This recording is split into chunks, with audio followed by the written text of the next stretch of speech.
नमस्कार दोस्तों, एम्प्लॉय खबर चैनल के एक और नए वीडियो में आप सभी दोस्तों का फिर से एक बार स्वागत है। आज मुंबई के आजाद मैदान में ईपीएस 95 पेंशन धारकों का एक विशाल धरना प्रदर्शन यहाँ पर हुआ है। इस विशाल धरना प्रदर्शन के बारे में आपको जो है यहाँ पर अपडेट दूं, उससे पहले कुछ तस्वीरें जो आप यहाँ पर स्क्रीन पर देख पा रहे होंगे, इन्हीं के साथ जो है आज की इस वीडियो की शुरुआत करते हैं।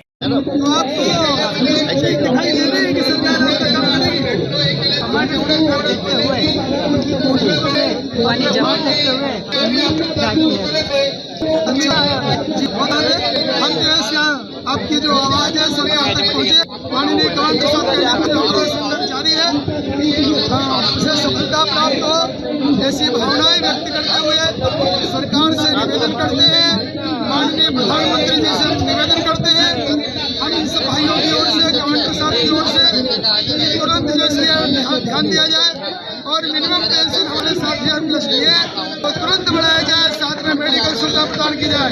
इसके लिए हजारों की संख्या में यहाँ लोग एकत्रित हुए, इनकी भावनाओं को समझा जाए, तत्वों को जाए, जल्दी मांगे, माननीय साहब के जल्दी पूर्ण भावना व्यक्त कर सबके प्रति काम करते हुए हमारा ईपीएस आंदोलन निश्चित रूप से सफल होगा। व्यक्त कर सबके प्रति काम करते हुए हमारा ईपीएस आंदोलन निश्चित रूप से सफल होगा। आप लोग माननीय कमांडर साहब, आप जो है एक पे होने के लिए आए हैं,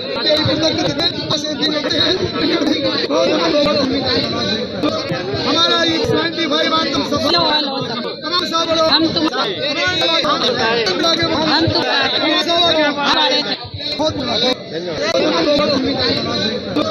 हमारा ये 95 बात तुम सफल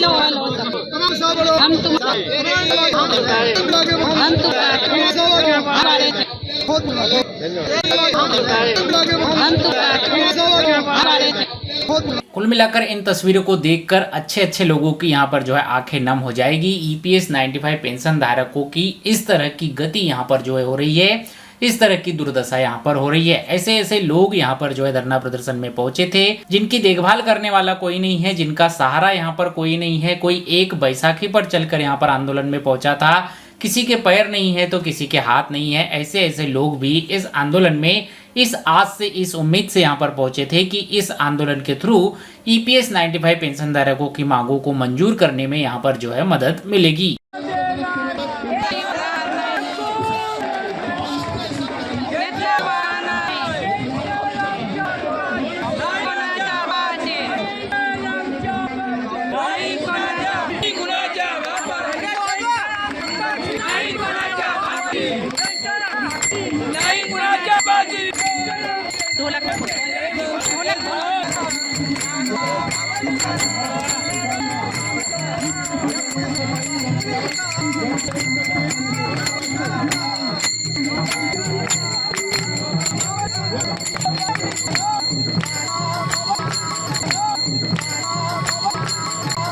एक और सरकार और मीडिया की ओर से ईपीएस 95 पेंशन पर कुछ न कुछ यहाँ पर बड़ा हो सकता है, इस तरह की खबरें भी यहाँ पर आ रही है। लेकिन वहीं पर दूसरी तरफ ईपीएस 95 पेंशन धारकों के इतने बड़े आंदोलन को भी मेन स्ट्रीम मीडिया यहाँ पर जो है कवर नहीं कर रही।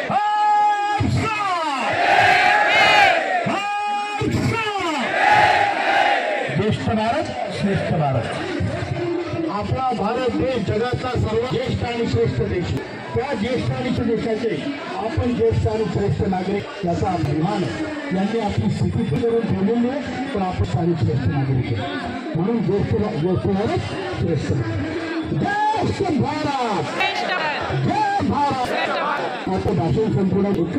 वहीं पर कमांडर अशोक रावत जी ने ईपीएस 95 पेंशन धारकों को फिर से एक बार कहा है कि वह ईपीएस 95 पेंशन धारकों की मांगे को मंजूर करवाते तक बैंक खाते में ईपीएस 95 पेंशन धारकों के पैसे जब तक नहीं आ जाते, वह जो है इस आंदोलन को, इस लड़ाई को जारी रखेंगे।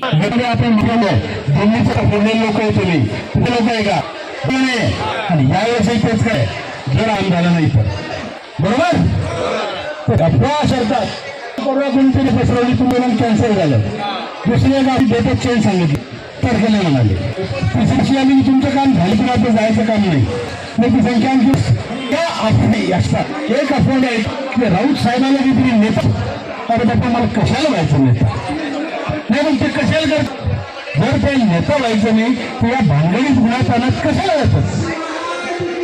आपलं हे पंचायत बरोबर आहे. कारण आपल्याला काय वाटतं कोणी काही देतं म्हणजे आपल्यापासून काही पाहिजे. सकाळी कोणा रामराम केलं तरी आपण म्हणतो हात खिशाला हात लावतो सारा पैसे मागतो काय, बरोबर आहे ना. पण तसं काही नसतं. काही नाते याच्या पलीकडचे असतात. रामाला वनवास झाला, लक्ष्मणाला झाला का नाही. राम वनवासात गेला पण तसं काही नसतं. काही नाते याच्या पलीकडचे असतात. रामाला वनवास झाला, लक्ष्मणाला झाला का नाही.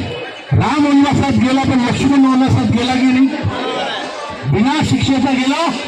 रामाची प्रत्येक लढाई तो लढला आणि जिंकल्यानंतर रामाला सीता मिळाली आणि अयोध्या मिळाली. लक्ष्मणाला काही नाही मिळालं, त्याला देहदंडाची शिक्षा मिळाली. एवढंच समजा तुम्ही माझे राम आहे, मी तुमचा लक्ष्मण आहे. विषय समाप्त. वहीं पर अपने अभिभाषण में वीरेंद्र सिंह रजावत जी ने EPS 95 पेंशन धारकों की पेंशन वृद्धि में देरी क्यों हो रही है इसके बारे में भी जिक्र किया। आपने हमारी मांगों की तरफ ध्यान नहीं दिया है, इसलिए हम आपके घर मतलब बंबई जाके हमारी आवाज को बुलंद कर रहे हैं. तर मित्रांनो, म्हणून आज आपल्याला या ठिकाणी यावं लागला. हे दोन कारण होते फार महत्वाचे, मी तुम्हाला सांगितले. और सारी 2-3 चीजें और हैं आपको बता दें. उच्च पेंशन के बारे में जो लोग उच्च पेंशन की डिमांड कर रहे हैं उनके बारे में हम कमांडर साहब की ओर से आपको वचन देते हैं कि आपकी उच्च पेंशन की मांग केवल और केवल NSC पूरी कराएगी और वो भी जल्दी कराएगी. एक जन ट्रस्ट के जिनके एप्लीकेशन पेंडिंग है, कमांडर साहब ने स्पष्ट बता दिया है कि 15 दिन के अंदर आप सर्कुलर निकालिए और 15 दिन के अंदर जितने भी एप्लीकेशन हैं जो पेंडिंग पड़े एम्प्लॉयर के पास में उसको तुरंत अप्रूवल दिलवाइए और केंद्र केवल CPFC महोदय की ओर से तुरंत जो है सर्कुलर आप निकालिए. ये सब चीजें चल रही है. मेडिकल की मांग लगभग आपकी पूरी हो चुकी है. माननीय कमांडर साहब ने जो कोशिश की उसके हिसाब से आपको बता रहे हैं, हमने अपनी आंखों से देखा है. केवल सरकार का अप्रूवल जो है अभी नहीं मिला है, वो भी मिलेगा. हमारी मांगे बहुत जल्दी पूरी होंगी, बहुत जल्दी हम जीतेंगे. आप बिल्कुल चिंता मत कीजिए. और ये जो दबाव है ये बना के रखिए. ध्यान सुनो, हमारी डिमांड माननीय प्रधानमंत्री जी द्वारा ग्रुप और मिनिस्टर की मीटिंग लेके ग्रुप ऑफ मिनिस्टर की मीटिंग लेके मंत्रिमंडल समूह की मीटिंग लेके किसी दिन भी मंजूर हो सकती है. माननीय कमांडर साहब ने यह भी बताया है कि अगर आपको CBT का अप्रूवल चाहिए तो CBT के वीडियो कॉन्फ्रेंस पे आप मीटिंग बुलाइए. ये कोई जरूरी नहीं है कि उसका 1 महीने का समय दिया जाए, लेकिन हमारी मांगे तुरंत पूरी करवाइए और उसके बारे में पूरा दबाव है. अब एक अंतिम बात मैं आपको बता दूं कि कमांडर साहब जो भी दिशा निर्देश देंगे उसको हम पूरी जी जान से पालन करेंगे. कमांडर साहब का एक ही उद्देश्य है, ध्यान से सुनिए, कि हमारे EPS 95 पेंशनर्स का हित ये हमारे लिए सर्वोपरि है. ये इस बात को आप ध्यान सुनिए. और उसके लिए कमांडर साहब क्या कर रहे हैं, किसको भला कह रहे हैं, किसको बुरा कह रहे हैं, वो सवाल नहीं है. सवाल इस बात का है कि हमारे नेतृत्व के ऊपर हमको पूरा विश्वास है. उसके लिए आवश्यकता पड़ेगी तो हम जी जान देंगे, लेकिन आपके आप विश्वास कीजिए माननीय कमांडर साहब के नेतृत्व में हमें निश्चित रूप से विजय मिलेगी. इसके अलावा EPS 95 पेंशन धारकों की पेंशन को लेकर महाराष्ट्र के और भी जो भी यहाँ पर NST राष्ट्रीय संघर्ष समिति के पदाधिकारी यहाँ पर पहुंचे थे, उन सभी ने भी आंदोलन को यहाँ पर संबोधित किया. EPS 95 पेंशन धारकों की हौसला अफजाई की. टक्कर में संघर्ष हमारा नारा है, हर जुल्म की टक्कर में संघर्ष हमारा नारा है. आज बॉम्बे में आए हुए पूरे हिंदुस्तान के हमारे इस आदमी जो कमांडर साहब जिसे हम कहते हैं, जिन्होंने हमें पेंशनर की ताकत बताई, जिन्होंने पेंशनर का अधिकार क्या है वो बताया. कहाँ पे? छत्तीसगढ़ में जाके बताया, पश्चिम बंगाल में जाके बताया, यूपी में बताया.